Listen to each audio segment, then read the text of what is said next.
In the dead of night, at a desolate border crossing, an immigrant child is found holding a small package, trembling, fragile and barely breathing. But this is no ordinary abandonment. Why was this child risking everything to protect them? And what terrifying truth is hidden in their journey? This is not just a story of survival.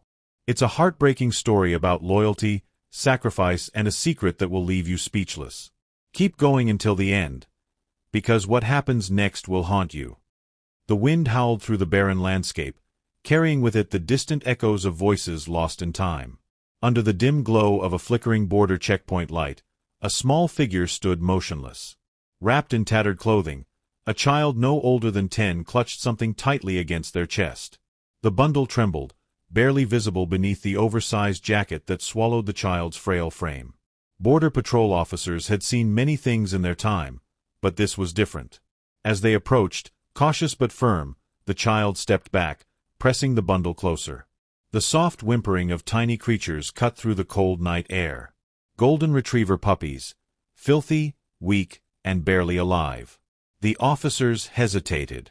This was not a routine encounter with a refugee. The child's eyes, wide and desperate, reflected both fear and unwavering resolve. Where had they come from? And why risk everything for these puppies? The child's name was Mateo, a boy who had traveled miles alone, crossing hostile terrain and avoiding dangers most adults wouldn't dare face. But his journey hadn't begun alone. Days before, he had been part of a larger group, families seeking a new life beyond the border. Yet, somewhere along the way, everything had gone terribly wrong. It had started when Mateo stumbled upon an abandoned farmhouse on the outskirts of a desolate town. Faint cries reached his ears, leading him to a crumbling shed where he found the litter. 6 fragile, golden-furred puppies, barely able to open their eyes. Their mother was nowhere to be seen. Hunger gnawed at their tiny bodies, and the cold was an unrelenting enemy. Others in his group urged him to leave them behind. They were struggling to survive themselves. What good would it do to carry more mouths to feed? But Mateo couldn't. He had lost too much already. He wasn't about to abandon them, not when they had no one else. As the group pressed on, Mateo lagged behind, sneaking food scraps to the puppies and keeping them hidden beneath his coat. It was dangerous, but his heart refused to let go. Then, the worst happened. A raid in the dead of night scattered the travelers, forcing them to flee in different directions. When the dust settled, Mateo was alone, except for the tiny, whimpering lives that depended on him. 4 days, he moved through the wilderness, avoiding patrols, braving hunger, cold, and exhaustion. Each step was a battle between survival and compassion. But now, standing at the border, confronted by armed officers, he feared that his journey had been in vain. One officer kneeled, softening his gaze. "Son, where are your parents?" Mateo didn't answer. His grip on the puppies tightened. He had seen what happened to those who got separated. Families torn apart, sent to different places, sometimes never reunited. His trust had long been eroded by the harshness of the world around him. Another officer sighed, speaking into his radio. "We need assistance here. It's a miner, alone. And he's carrying animals." The air grew tense. There were rules, regulations, procedures. And yet, something about the sight of this child, standing there with unwavering determination, made even the most hardened of them hesitate. The puppies stirred, letting out soft, pleading whimpers. One nuzzled against Mateo's hand as if sensing his distress. He had risked everything to bring them this far. But would it be enough? A woman in a heavy coat stepped forward from the station, her face lined with experience but softened by understanding. She crouched to Mateo's level, her voice gentle. "We want to help you. But you have to tell us, why did you bring them?" Mateo swallowed hard. The truth sat heavy on his tongue, tangled with memories he wasn't sure he wanted to relive. But deep down, he knew, this was the moment that would decide everything. And so, he took a deep breath and began to tell his story. The room was dimly lit, the air thick with a silence that felt heavier than words. Mateo sat on a worn-out chair, the puppies nestled in a crate beside him. Their tiny bodies huddled together for warmth, oblivious to the weight of the moment. Across from him sat the woman, a notebook in her hands, her expression patient but firm. "Start from the beginning, Matteo. Where did you come from?" she asked gently. Matteo hesitated, his fingers tracing the edge of his sleeve. He had spent so long running, so long hiding. But something in her eyes made him believe, even for a second, that maybe, just maybe, someone was willing to listen. "I was with my mother," he began, his voice barely above a whisper. "We were crossing together. But then, we got separated. I don't know where she is." The woman exchanged a glance with an officer standing near the door. They had seen this before. Families torn apart in the chaos of migration, children left to fend for themselves in an unfamiliar land. "And the puppies?" she pressed. Matteo looked down at the small creatures curled up beside him. "I found them. They were alone, just like me.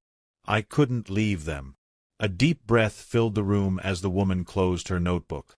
"Matteo, we want to help you. But we need to find your mother. We need to know if you have any family here." The boy's eyes darted toward the door, as if considering an escape. But exhaustion had settled into his bones, and for the first time in what felt like forever, he wasn't alone.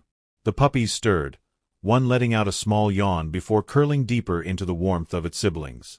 Matteo swallowed hard. He had risked everything for them. But was it enough to finally find a place where they could all belong? As the officers made their calls, reaching out to organizations that could help, Matteo sat still, his hands resting lightly on the crate. The road ahead was uncertain, but one thing was clear: he wasn't just fighting for himself anymore. He was fighting for them. And he wasn't going to give up now.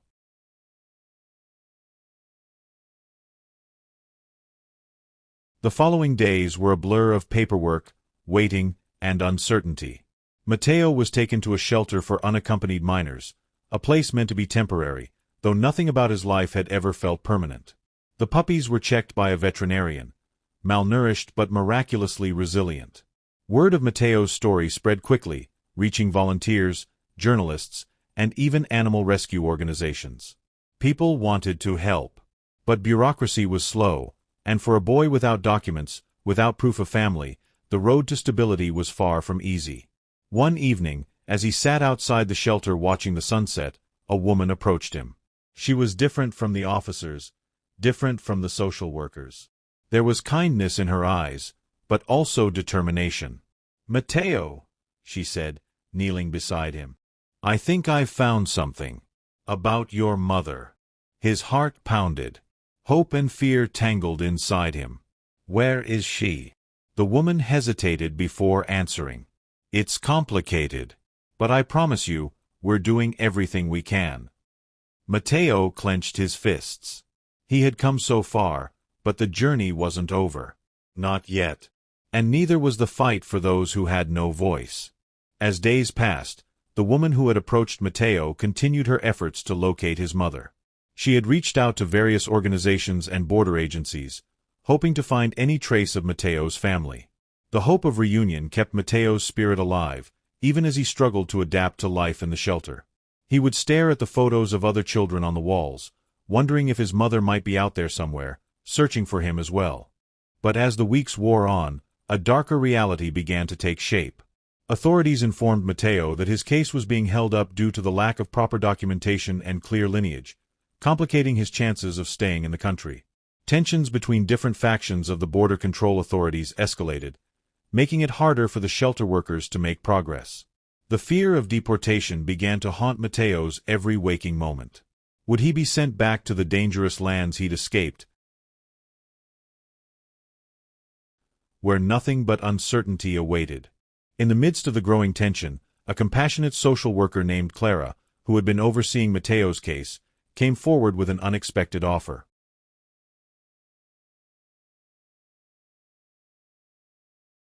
She was part of an underground network of activists who helped displaced people like Matteo, offering them a chance at a better life away from government red tape. Clara promised to help him find a new identity and keep him and the puppies safe. But it would come at a risk, one that Matteo was unsure he was ready to take.